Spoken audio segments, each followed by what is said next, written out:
다스는 누구 겁니까? 한때 유행어였습니다. 다스의 MB가 15년형을 감면받고 복권까지 되었답니다. 5개월형도 남지 않은 김경수 전 지사와 엿바꿔 먹은 거죠. 대통령 장모 최순실, 최은순, 도이치모터스 녹취록에 나온 것처럼 엿먹인 겁니다. 박근혜 정권 국정농단 범죄자들도 쓰레기 대방출하듯 면죄부를 주었습니다. 내 맘대로 내 편만 봐주기입니다. 이런 정권 오래 못 갑니다. 저는 야당 탄압 정적 죽이기용 검찰 수사에 응할 필요가 없다라고 반대했지만 이재명 대표가 당당하게 조사에 응하겠다고 밝혔습니다. 존중합니다. 그렇다면 이제 김건희 여사 차례입니다. 당신들 논리대로 캥기는 게 없다면, 비겁하지 않다면, 떳떳하고 당당하다면 김건희 여사 수사하십시오. 국민들은 묻고 있습니다. 김건희 수사는 안 합니까? 아니, 김건희 수사는 못 합니까? 어쩌면 제2의 유행어가 될지도 모르겠습니다. 김건희 수사는 안 합니까? 윤석열 정부를 간단하게 설명하려면 지난 48시간을 보면 됩니다. 전 정권에 대한 열등감, 곧 들통날 뻔뻔한 거짓말, 있는 것도 활용 못하는 무능, 국민 생명은 안중에도 없는 무책임, 이 네 가지입니다. 첫 번째로 열등감입니다. 북한 무인기가 서울 상공을 휘저은 초유의 사태에 대통령이 내놓은 첫 일성은 2017년부터 드론에 대한 대응 노력과 전력 구축이 제대로 되지 않고 훈련이 아주 전무했다 라면서 전 정권 탓을 했습니다. 1년이 다 되어 가는데도 아직도 전 정권 탓입니까? 집착의 정도가 스토킹 수준입니다. 둘째로 거짓말입니다. 문재인 정부 시절인 2018년 9월 육군은 드론봇 전투단을 창설했고 방위사업청은 안티드론 사업을 진행했습니다. 초소형 드론을 잡는 무기체계도 21년 6월 시범 운용을 시작했고 경찰도 드론 테러 대비 합동훈련을 실시했습니다. 벌써 거짓말이 몇 번째입니까? 실제로 전쟁이 나도 국민들이 대통령의 말을 믿겠습니까? 본인이 양치기 소년이 되어가고 있다는 걸 모르는 것 같습니다. 셋째로 무능입니다. 윤 정부는 이미 존재하는 전력과 시스템을 제대로 운용하지도 못했습니다. 있는 것도 제대로 활용 못합니까? 그래놓고 뜬금없이 이미 존재하는 드론봇 부대를 창설하겠다고 하니 참 할 말이 없습니다. 넷째로 무책임입니다.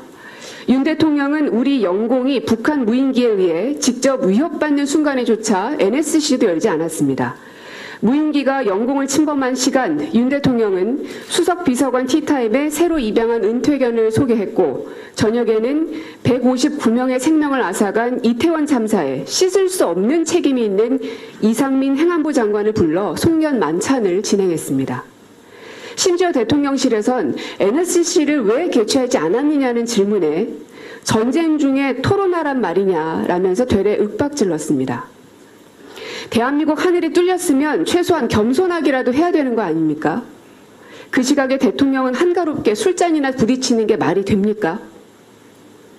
오늘 새벽에도 수도권 일대에 비행물체의 굉음이 들린다는 민원이 빗발쳤고 서부 전방지역 일대에선 미상 항적이 포착돼 공군이 출동했다고 합니다. 대한민국 국민들은 머리 위에 벌어지는 전쟁 영화 같은 공중 추격전 상황에 불안에 떨고 있습니다. 강릉의 하늘에선 얼마 전 미사일 낙탄 사고가 있었고 서울의 하늘에선 북한 무인기가 출몰했습니다. 이런 상황에서 대통령은 확전을 각오했다는 말을 합니다. 국민의 생명을 볼모로 함부로 그런 말을 내뱉어도 됩니까? 국가안보의 컨트롤타워는 대통령실입니다. 어디에 책임을 떠넘길 사안이 아닙니다. 남 탓할 시간에 안보실장과 국방부 장관 등 관련자에게 엄중한 책임을 묻고 재발 방지 대책을 면밀히 세우십시오. 대통령은 전시의 각오로 이번 사안을 대처해야 할 것입니다. 윤석열이란 사람은 5년 대통령 하면 그만일지 모르지만 대한민국 국민들은 평생을 이 땅의 국민으로 살아가야 될 사람입니다. 잠시 자신에게 맡겨진 시간을 마치 자신의 것인 양 착각하지 마시고 대한민국을 제발 더 이상은 무너뜨리지 말아 주십시오. 이상입니다. 네, 다음으로 박찬대 최고위원의 발언이 있겠습니다. 어제 이명박이 사면됐습니다. 박근혜 때 국정농단으로 구속됐던 범죄자들 줄줄이 풀려났습니다. 윤석열 대통령에게 묻고 싶습니다. 이렇게 다 풀어줄 거면 뭐하러 잡아넣었습니까? 자기 편은 죄다 풀어주면서 야당 인사들은 최소한의 균형도 없이 징하게 탄압합니다. 특별사면 명단에 국가정보원 댓글 조작, 수사방해 등 혐의로 유죄 판결을 받은 전직 검사들이 다수 포함되었습니다. 박근혜 정부 시절 국정원의 댓글 조작 사건에 대한 검찰 수사와 재판을 방해한 혐의로 기소돼 각각 징역 1년과 징역 1년 6개월을 받은 장호중, 이재영 전 검사, 박근혜 정부 때 불법 사찰 혐의 등으로 징역 1년을 확정받은 검사 출신 우병우 전 청와대 민정수석, 박근혜 정부 시절 국정원의 블랙리스트 공작에 관여한 혐의로 재판을 받은 검사 출신 최윤수 전 국정원 2차장, 이명박 정부 시절 국정원 특수활동비를 불법 수수한 혐의로 집행유예를 확정받은 검사 출신 김진모 전 청와대 민정 2비서관 등이 그들입니다. 국민통합은 눈꼽만큼도 찾아볼 수 없는 부패 검사와 정치 검사를 위한 사면 복권 쇼입니다. 아무리 중한 범죄를 저질러도 검사라면 다 용서되는 것이 윤석열 대통령이 말하는 공정과 상식입니까? 이를 기반으로 법치를 운운할 수 있겠습니까? 결국 부패, 정치 검사를 위한 사면 복권 쇼였습니까?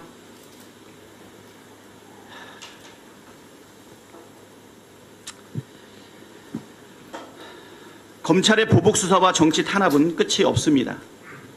검찰이 평창 알펜시아 리조트 매각 입찰 방해 혐의로 최문순 전 강원도지사 자택을 비롯한 20여 곳을 압수수색했습니다.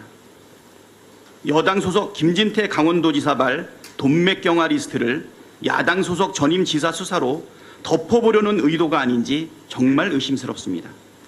공교롭게도 이번에 압수수색을 실시한 서울중앙지검 강력범죄수사부 신준호 부장검사는 추미애 전 법무부 장관 시절 윤석열 검찰총장 직무배제를 제고해달라는 검사들의 집단 요청에 고발 사주 의혹을 받고 있는 손준성 검사와 함께 이름을 걸었던 바 있습니다. 야당 관계자 수사는 KTX급인데 도이치모터스 주가 조작 김건희 수사는 고장나 녹슨 열차처럼 멈춰서 있습니다. 결코 공정하지도 않고 정의롭지도 않고 상식적이지도 않습니다. 윤 대통령이 유일하게 잘할 수 있는 게 검찰 수사뿐인데 검찰의 편파 수사가 지속되면 될수록 민심 이반이 커지고 정권의 위기도 앞당겨지게 될 것이라는 점 똑똑히 기억하길 바랍니다. 저 검사가 내 검사라고 왜 말을 못합니까? 사건의 담당 검사가 누군지 국민 앞에 떳떳하게 공개하지도 못하는 검찰은 도둑이 제발 저린 꼴입니다. 좌표 찍고 선동, 법치주의 훼손이라는 한동훈 법무부 장관에게 오히려 묻고 싶습니다. 검찰이 수사 사안에 대해 피의사실을 공표할 때는 괜찮고 담당 검사의 실명 공개는 안 된다고 하는 것이 바로 법치주의 훼손 발언 아닙니까? 검사의 이름, 업무가 국가 기밀입니까? 공공기관의 정보 공개에 관한 법률 제1조에 따르면 국민의 알 권리를 보장하고 국정에 대한 국민의 참여와 국정 운영의 투명성을 확보함을 목적으로 하고 있습니다. 이에 따라 정부 부처, 공공기관 등은 조직 구조를 공개하고 담당 공무원의 성명, 부서, 직위, 업무 등을 홈페이지를 통해 밝히고 있습니다. 또한 행안부가 발행한 2021년 정보공개 연차보고서에 따르면 행정기관의 정보공개율은 95%에 달합니다. 국민 모두가 다 아는 서울중앙지검 김민수 검사입니다는 보이스피싱이 있을 정도입니다. 보이스피싱 범죄에 검찰 사칭이 사용되는 이유가 바로 검찰의 폐쇄성 때문입니다. 그 어떤 행정기관보다 권력기관의 투명한 정보 공개는 반드시 필요합니다. 민간인인 기자도 떳떳하게 자기 이름 걸고 기사를 씁니다. 권력 뒤에 숨지 말고 공직자인 검사도 떳떳하게 자기 이름 걸고 기소해야 되지 않겠습니까? 검사 출신 홍준표 대구시장조차도 과거에는 주인 검사 명단이 언론에 모두 공개됐었고 그땐 소신 있게 수사할 수 있었던 시절이었다고 말합니다. 한동훈 법무부 장관에게 당부드립니다. 이제라도 국민 누구나 알 수 있게 검찰 조직 구조, 업무 등을 떳떳하게 공개하고 자기 이름 걸고 기소하십시오. 대한민국 법치주의부터 복원해 주시기 바랍니다.